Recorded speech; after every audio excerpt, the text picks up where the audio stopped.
তৃণমূলের নিশানায় কি দলে নিষ্ক্রিয় হয়ে থাকা বর্ষিয়ান নেতারা?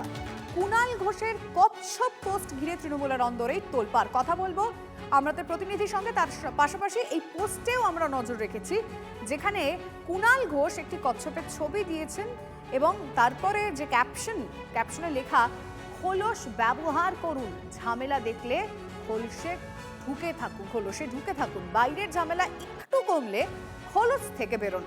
আমাদের রিপোর্টারের সাথে কথা বলি। প্রদীপ, তো এই পোস্টের ঠিক কি মানে দাঁড়ায়? দেখো, এই পোস্টের মানে অনেক কিছু রয়েছে, হয়তো সেরকমটাই মনে করছেন রাজনৈতিক বিশ্লেষকরা, এবং বলছেন যে যা শেখার মতো কচ্ছপদের মতো সিনিয়র অভিজ্ঞদের থেকে শিখুন, দিকে দিকে কচ্ছপ দিবস পালন করুন। কচ্ছপ দিবসের কথা তিনি বলছেন বটে, কিন্তু রাজনৈতিক বিশ্লেষকদের মতে যে সাম্প্রতিক ভোটে হারার পর তৃণমূল কংগ্রেসের অন্দরে যে পরিস্থিতি তৈরি হয়েছে সেই পরিস্থিতির দিকেই হয়তো কুণাল ঘোষ ইঙ্গিত করছেন, এবং সেখানে বিশেষ করে যারা নবীন তৃণমূলের যারা নবীন অংশ বলে পরিচিত ছিল তাদের মধ্যে থেকেই শুধু বিদ্রোহ নয়, তারাই কিন্তু অনেক কিছু বিষয় তারা এখন মুখ খুলছেন। অথচ অনেকে যেটা বলে থাকেন, এই নবীন অংশ বরাবরই কিন্তু সাফল্যের সরণি দিয়ে যখন দল হেঁটেছে সেই সময় এসেছে, ফলে ব্যর্থতার অংশটা তারা দেখেইনি, এবং সে কারণেই অভিজ্ঞতার থেকে শেখার কথা কুণাল ঘোষ হয়তো বলছেন। এবং এক্ষেত্রে সেই নবীন প্রবীণ যে দ্বন্দ্ব তৃণমূল কংগ্রেসের অভ্যন্তরে দীর্ঘদিন ধরে চলছিল, সেদিকেই কুণাল ঘোষের ইঙ্গিত কিনা তা নিয়ে রাজনৈতিক বিশ্লেষকরা চর্চা করছেন। কিন্তু বিশ্ব কচ্ছপ দিবসকে সামনে রেখে কুণাল ঘোষ যে পোস্ট করলেন তা তৃণমূলের অন্দরেও যথেষ্ট তোলপাড় তুলবে বলেই মনে করছেন রাজনৈতিক বিশ্লেষকরা।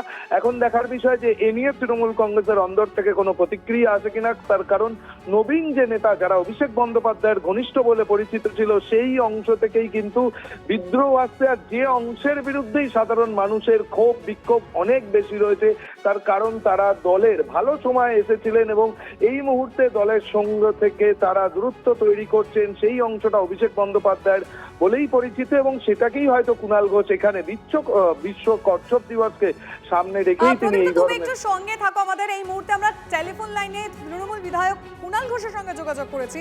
কুণাল বাবু, আপনি কচ্ছপ দিবস উপলক্ষে একটা পোস্ট করেছেন, কিন্তু এই পোস্টের কি কোনো মানে আছে? না, আমি তো অ্যাকচুয়ালি এইসব বন্যপ্রাণ গাছ গাছালি পছন্দ করি। আজ বিশ্ব কচ্ছপ দিবস, এটা সম্পূর্ণ একটা অরাজনৈতিক পোস্ট। কচ্ছপ অনেকদিন বাঁচে, সিনিয়র মোস্ট প্রাণী। কচ্ছপের একটা দারুণ স্টাইল আছে, ওদের কাছ থেকে আমাদের শেখা উচিত যে ওদের খোলস থাকে, কিভাবে খোলসটাকে ব্যবহার করে, চারপাশের আবহাওয়া গোলমাল একটু বেড়ে গেলে খোলসের মধ্যে ঢুকে যায়, আবার টাইম মতো একটু উঁকি মেরে দেখে খোলস থেকে বেরিয়ে আসে। এই যে কচ্ছপের যে জীবন দর্শন, এই যে কচ্ছপের লাইফ স্টাইল, এগুলো তো দেখার মতো, শেখার মতো। ফলে এটা একদম সম্পূর্ণ একটি অরাজনৈতিক পোস্ট। আমি একজন বন্যপ্রাণ, ওয়াইল্ড লাইফ, প্রকৃতি প্রেমী হিসেবে আমি এই পোস্টটি করেছি যে কচ্ছপ দিবসে কচ্ছপ সংরক্ষণ করা উচিত, কচ্ছপদের কাছ থেকে ভালো শেখা উচিত। ধন্যবাদ আপনাকে। আমরা কুণাল ঘোষের পোস্টের দিকে নজর রেখেছি, কিন্তু কুণাল ঘোষ টিভি9 বাংলায় যেটা বললেন আপনারা শুনলেন, সম্পূর্ণভাবে এটা একটি অরাজনৈতিক পোস্ট। এর সঙ্গে কোনো রকম কোনো অন্তর্নিহিত অর্থ কিছু তিনি ব্যবহার করতে চাননি। কিন্তু কি লিখেছেন পোস্টে সেটা অত্যন্ত গুরুত্বপূর্ণ হয়ে দাঁড়াচ্ছে। অবশ্যই খোলস ব্যবহার করুন, ঝামেলা দেখলে খোলসে ঢুকে থাকুন, বাইরের ঝামেলা একটু কমলে খোলস থেকে বেরোন। তৃণমূলের মহা বিপর্যয়ের পর দলের একাংশকে কোথাও গিয়ে কি খোঁচা দিয়েছেন কুণাল ঘোষ? যদিও তিনি বলছেন না, তিনি বন্য প্রাণীদের, তিনি ওয়াইল্ড লাইফ নিয়ে তার ইন্টারেস্ট রয়েছে, তিনি ভালোবাসেন, সেই নিয়ে এটা নিজস্ব একটা ব্যক্তিগত স্তর থেকে তার এই পোস্ট, কিন্তু তার সঙ্গে কোনো রকম কোনো অন্তর্নিহিত অর্থ নেই, কাউকে খোঁচা দেওয়া তার উদ্দেশ্য নয়, এটা কুণাল ঘোষ বলছেন। কিন্তু সাম্প্রতিককালে যেভাবে নবীন এবং প্রবীণ একটা দ্বন্দ্ব এই অনেক দিন ধরে আলোচনা হয়েছে, কিন্তু তৃণমূলের এই ধরাশায়ী অবস্থার পর নবীনদের কোথাও সামনের সারিতে আর দেখা যাচ্ছে না। কুণালের নিশানায় কি তাহলে দলের সেই নিষ্ক্রিয় নেতারা?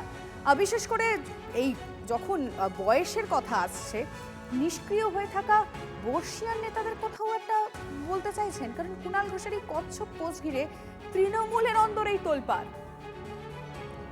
বিজেপির প্রধান মুখপাত্র দেবজিৎ সরকার আমাদের সঙ্গে রয়েছেন টেলিফোন লাইনে। দেবজিৎ বাবু, কুণাল ঘোষ একটি পোস্ট করেছেন বিশ্ব কচ্ছপ দিবস উপলক্ষে, যেখানে ক্যাপশনে লেখা খোলস ব্যবহার করুন, ঝামেলা দেখলে খোলসে ঢুকে থাকুন, বাইরের ঝামেলা একটু কমলে খোলস থেকে বেরোন। আপনার কি মনে হয় কেন এই পোস্ট করলেন?